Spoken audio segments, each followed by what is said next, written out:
কয়েক সপ্তাহ ধরে লেবাননে নির্বিচারে হামলা চালাচ্ছে ইসরায়েল।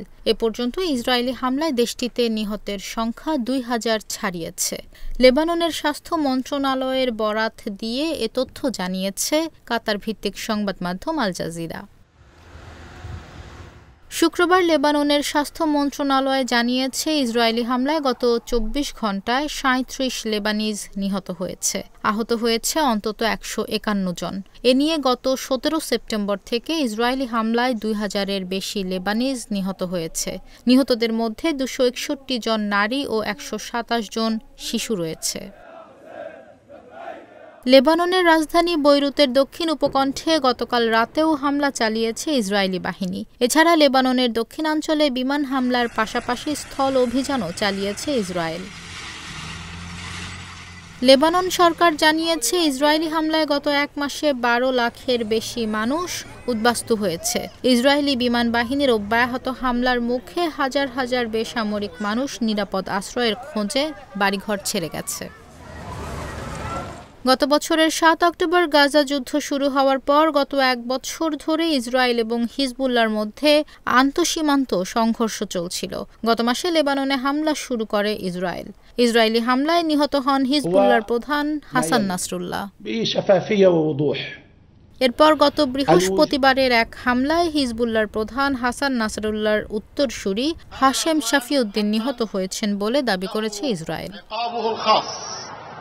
তবে হাশেম শাফিউদ্দিনের মৃত্যু নিয়ে হিজবুল্লাহর পক্ষ থেকে কিছু বলা হয়নি। লেবাননের সশস্ত্র গোষ্ঠীটি জানিয়েছে, তারা ভূমধ্যসাগরীয় উপকূলে অবস্থিত ইসরায়েলের সাখনিন এবং নেশের ঘাঁটিতে হামলা চালিয়েছে। এদিকে গাজায় ইসরায়েলের হামলায় এ পর্যন্ত ৪২,০০০ মানুষ নিহত হয়েছে। ফিলিস্তিনের ভূখণ্ডটিতে থাকা ২৩ লাখ মানুষই এখন বাস্তুচ্যুত।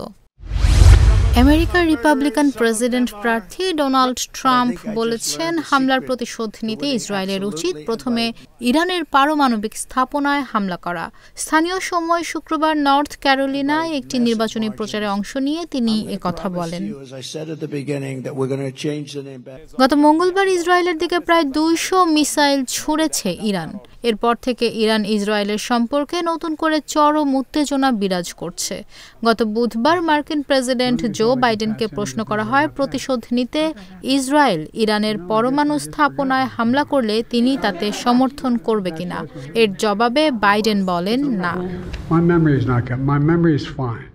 এই বক্তব্য নিয়ে নির্বাচনী প্রচারে ট্রাম্প বলেন, যখন বাইডেনকে এই প্রশ্ন করা হলো, তার উত্তর হওয়া উচিত ছিল, প্রথমে পরমাণু কর্মসূচিতে হামলা করুন, বাকিটা পরে দেখা যাবে। রিপাবলিকান প্রেসিডেন্ট প্রার্থী ডোনাল্ড ট্রাম্প নির্বাচনী প্রচারে খুব কমই মধ্যপ্রাচ্য সংকট নিয়ে কথা বলেছেন। বিশ্লেষকরা বলছেন, আগামী নভেম্বরে মার্কিন প্রেসিডেন্ট নির্বাচনে ডেমোক্র্যাট প্রার্থী কমলা হ্যারিসের সঙ্গে হাড্ডাহাড্ডি লড়াই হতে পারে। মধ্যপ্রাচ্যে শান্তি ফেরাতে দীর্ঘদিন ধরে কাজ করে যাচ্ছে যুক্তরাষ্ট্র। বিশেষত ফিলিস্তিনের গাজায় ইসরায়েল ও হামাসের মধ্যে যুদ্ধবিরতির চুক্তি করাতে ওয়াশিংটনের সক্রিয় কূটনৈতিক প্রচেষ্টা রয়েছে। কিন্তু এ বিষয়ে ইতিবাচক কোনো ফলাফল এখনও দেখা যায়নি, বরং সংঘাত আরও বেড়েছে।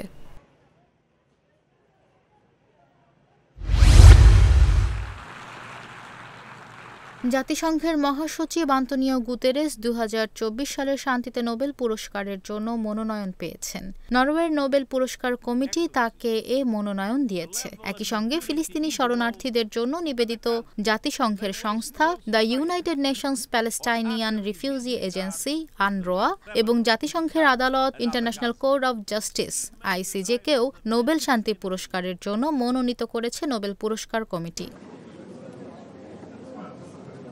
বার্তা সংস্থা রয়টার্স এক প্রতিবেদনে এ তথ্য জানিয়েছে। প্রতিবেদনে আরও বলা হয়েছে, আন্তোনিও গুতেরেসের পাশাপাশি রাশিয়ার সাবেক বিরোধী নেতা অ্যালেক্সি নাভালনি এবং ইউক্রেনের প্রেসিডেন্ট ভলোদিমির জেলেনস্কিও সম্ভাব্য মনোনীতদের তালিকায় ছিলেন, কিন্তু পরে তাদের বাদ দেওয়া হয়। অ্যালেক্সি নাভালনিকে বাতিল করার কারণ তিনি মারা গেছেন, আর জেলেনস্কি বাদ পড়েছেন, তিনি একটি যুদ্ধরত দেশের প্রেসিডেন্ট। প্রতিবছর শান্তি সাহিত্য, পদার্থবিজ্ঞান, রসায়ন শাস্ত্র ও অর্থনীতি এই 5 খাতে বিশেষ অবদান রাখা ব্যক্তিদের নোবেল পুরস্কার দেওয়া হয়। শান্তি ছাড়া বাকি 4টি খাতে পুরস্কারের জন্য মনোনয়ন এবং প্রদানের ব্যাপারটি দেখভাল করে সুইডিশ রয়্যাল একাডেমি। আর শান্তিতে নোবেলের প্রার্থী মনোনয়ন ও পুরস্কার প্রদানের দায়িত্বে রয়েছে নরওয়েজিয়ান নোবেল কমিটি। 11 অক্টোবর থেকে নোবেল বিজয়ীদের নাম ঘোষণা শুরু হবে। ইসরায়েল বেশি দিন টিকবে না বলে মন্তব্য করেছেন ইরানের সর্বোচ্চ নেতা আয়াতুল্লাহ আলী খামেনি। শুক্রবার রাজধানী তেহরানের ইমাম খোমেনি গ্র্যান্ড মোসাল্লা মসজিদে জুমার খুতবায় তিনি একথা বলেন।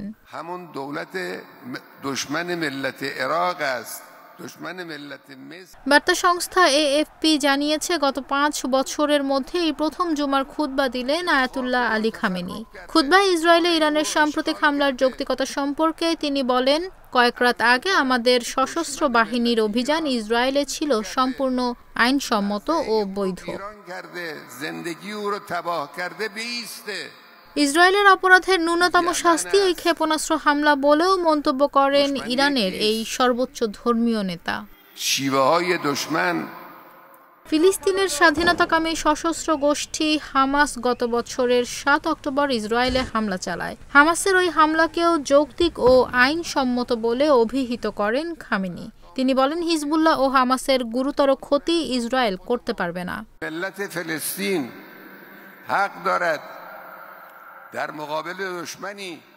লেবাননের সশস্ত্র গোষ্ঠী হিজবুল্লাহর যুদ্ধ পুরো মধ্যপ্রাচ্যের জন্য গুরুত্বপূর্ণ সেবা বলে মন্তব্য করেন আয়াতুল্লাহ আলী খামেনি।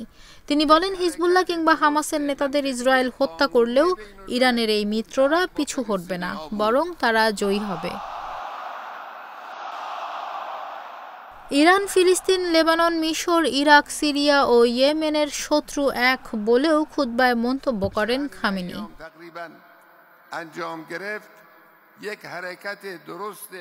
সর্বশেষ 2020 সালের জানুয়ারি মাসে জুমার নামাজে ইমামতি করেছিলেন আয়াতুল্লাহ আলী খামেনি। 2020 সালের 3 জানুয়ারি ইরাকের বাগদাদে মার্কিন বিমান হামলায় ইরানের রেভলিউশনারি গার্ডসের কমান্ডার কাশেম সোলাইমানি নিহত হওয়ার পর তিনি জুমার নামাজে ইমামতি করেছিলেন।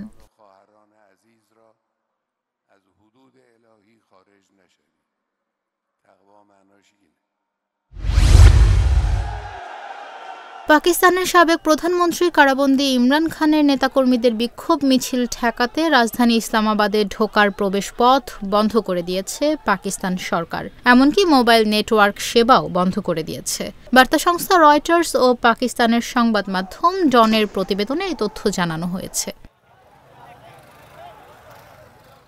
গত মাস থেকে ইমরান খানের মুক্তির দাবি এবং জোট সরকারের বিরুদ্ধে প্রতিবাদ জানিয়ে লাগাতার বিক্ষোভ করে আসছে পাকিস্তান তেহরিক-ই-ইনসাফ পিটিআই দলের নেতাকর্মীরা।